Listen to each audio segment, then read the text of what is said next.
Hello, everyone. How are you doing today? This is Love's Teaching Will Travel, and I'm your host. I'm your host, KJ. Already starting off wrong. I'm your host, KJ, and I just wanted to come in today for this episode talking about travel and leisure while traveling abroad. Again, I'm your host. KJ. Now, some of the things I wanted to talk about today were opportunities for travel and leisure in the host country that you might be going to. Maybe some ideas for weekend trips, school breaks, maybe even longer vacations, but just some ideas of things that you can do while you're on your journey teaching abroad.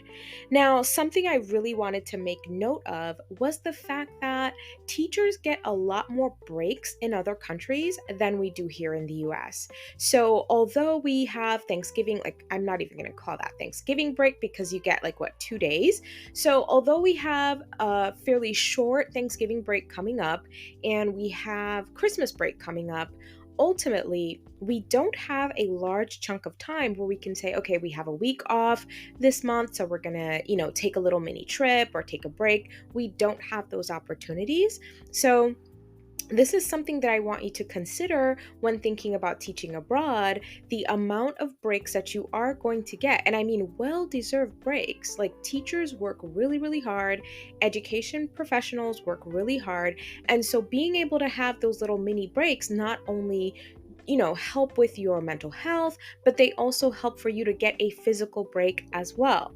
So, first thing I wanted to look at was ultimately creating a routine around your school day.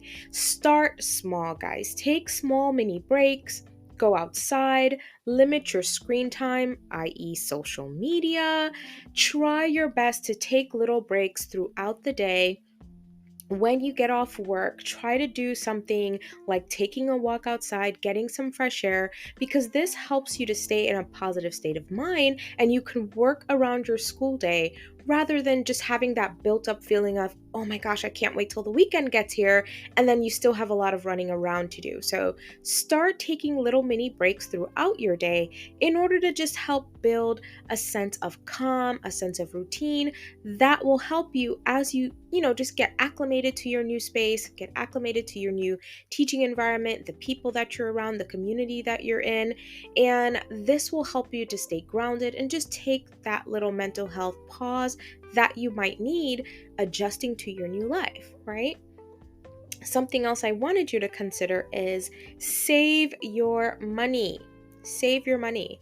I know it can be easy to do Uber Eats or whatever the takeout is in your area.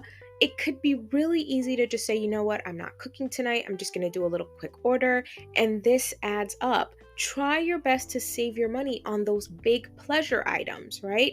If you're spending weekly or daily on takeout or other little things that you might want to spend on, right? It takes away from that large pleasure spending that you might get from taking a trip, taking a vacation. So try your best to save your money. Create a plan for saving your money, right? Like for those of you who are in, programs where they're paying for your housing, whatever salary you're getting, I would tuck that money away. And considering that several of the teachers that I've interviewed on this podcast have said they've saved money by going abroad, this is your ticket to be able to get all those travel opportunities in that you definitely wouldn't have been able to do if you stayed here in the US. So consider being able to save your money so you have more travel opportunities, right? More opportunities to take different classes, right? It might be things that you want to do, whether it's yoga class, a gym, right? Joining a gym, going to swim lessons, right?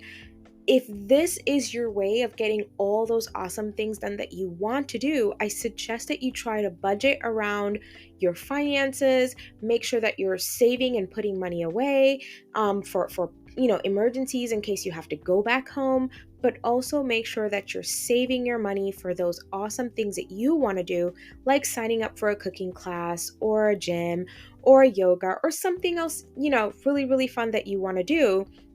that you might not have been able to do if you stayed here teaching in the US. So save your money. That is my next big advice for you. Now, another tip that I think is really important that people don't really consider all the time, it's taking little day trips or weekend getaways.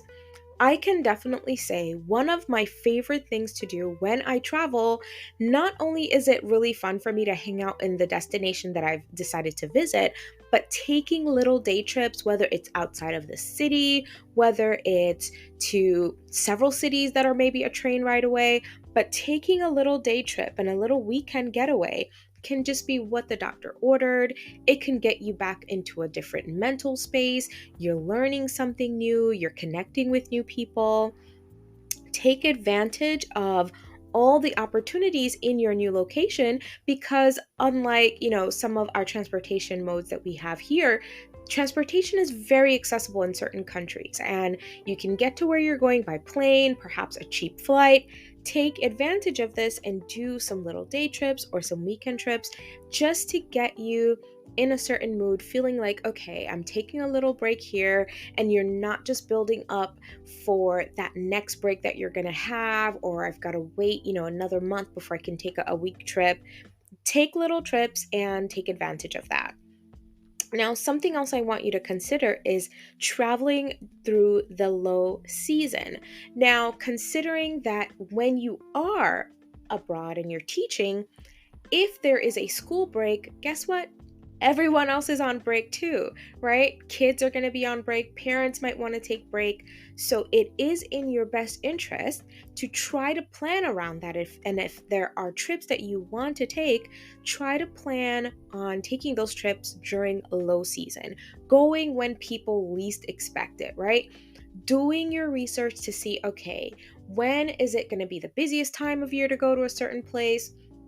When's the best time to get the cheapest flights for this area, and just plan accordingly around that so that you can get the best out of your experience and more bang for your buck because sometimes we have to really try to work with our budget and do the best we can. And I think that's another way to make it work for you is by taking advantage of low season flights and just doing some little mini train trips and day trips and weekend getaways. The final thing I wanted to look at is being open to meeting new people and trying new things. That is something that really ties into your travel and leisure abroad. I don't think people realize when they go abroad, it's not just about work, work, work, right? Rihanna, it's not just about working every day and just being in the grind. You left the US because of that, right? So don't try to create the same patterns wherever you go because the goal is to make that change, right? If you've read my book, I've talked a lot about making that change because it's going to be not only best for you physically, but mentally, emotionally, and going forward financially, right? So try to make a change in your life when you do go abroad because the point is not just to continue working and working yourself to death, but to take time to explore, to live a certain level of leisure that you weren't experiencing in the US. And so it's important when you do go abroad to have those teaching experiences to just make a little bit of a change day by day to just change your experiences overall. So, one of the main things that comes with that is being open to meeting new people and trying new things. I know. It can be very difficult to connect with people, especially when you're, in a new country, learning a new language. It's hard, right? And there are certain countries and certain areas where people are very, very, against letting new people in as far as into their friend group, right? Like there's certain places where you go, friendships have already been established. It's really hard to break into those friendship groups. So I understand the apprehension. I understand not wanting to get hurt or putting yourself out there, but there's no way that you're going to, get into your new space, live that new life that you're looking for if you're not open to meeting new people and trying new things. Now, a way that you can do this is, first of all, cooking classes. If you've been following me for a while, perhaps you followed me on my blog or my YouTube channel, KJ Around the World, you know that I love cooking classes.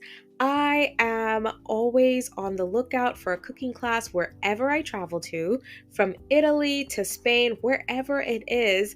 I am down for a cooking class because I find that these experiences not only open you up to meeting new people, but again, having a new experience, right? Like learning to make pasta, learning to make pizza, learning to make gelato, right? Or paella, whatever it may be.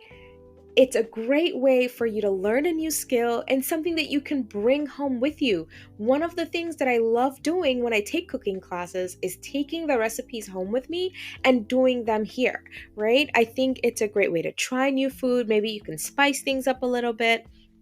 But cooking classes are great. Like they're so rewarding. It's worth the money, and it's one of my top recommendations for people who are in a new space to just get to connect with more people and try new things. Now, something else I wanted to add was group travel. I know some of us are always down for the solo travel, and I am the queen of this, but it's also important when you're trying to meet new people and connect with new people. It's important to do group travel experiences. Whether you're with an education group, maybe a teacher's group, or you're going on like one of those boat trips, which, hey, I'd love to take a boat trip one day, right? If you're going with a group, please look at this as an experience that is not only once in a lifetime, but just be open to the experience, be open to connecting with new people, because you don't know what might come out of this. You might find that you end up growing your network. You might find that you end up connecting with people who are, from the same area that you're from in the US, and this just expands your experience and the people that you know, your network, and the things that you know about. I think it is a wonderful tool that you need to incorporate into your life when you go abroad. Please make sure that you're not leaving out going on group trips, because it can be very beneficial to you. Now, that's it for me today. The neighbors are already at it with their machinery, so I'm going to wrap it up fairly soon. Like there's so much going on around me. It's hilarious. There was a cat in the tree outside. Like there's a lot going on. So I'm trying my best to just get through this episode. I know there's a lot we're all dealing with, and so just take it one day at a time. Take life one day at a time.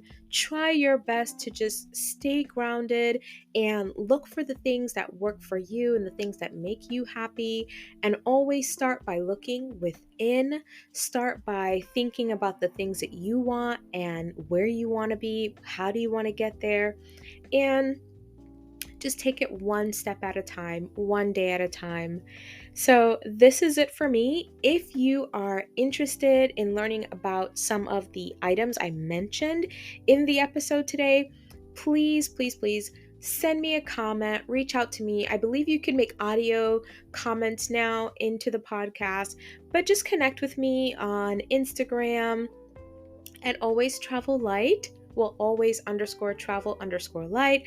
You can reach out to me on YouTube at KJ Around the World. Reach out to me, connect with me, leave me comments, leave me questions. I'm here to help and support. As I've said many times, I started this podcast to not only inform, but to inspire.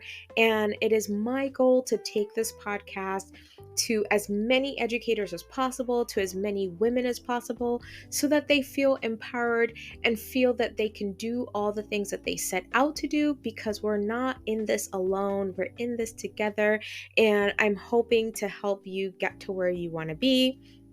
Just connect with me. It's been great. I look forward to seeing you next episode. As I said before in our last episode, season 2 is rounding down, where we just have about, I believe, 2 more episodes to go, and then we're going to take a break and come back in February.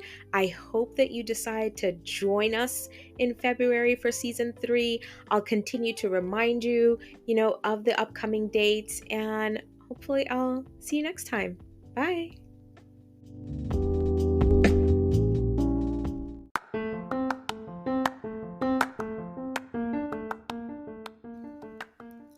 Catch episodes of Love's Teaching Will Travel with your host KJ on Wednesdays each week at 7 a.m. I look forward to having you. Bye.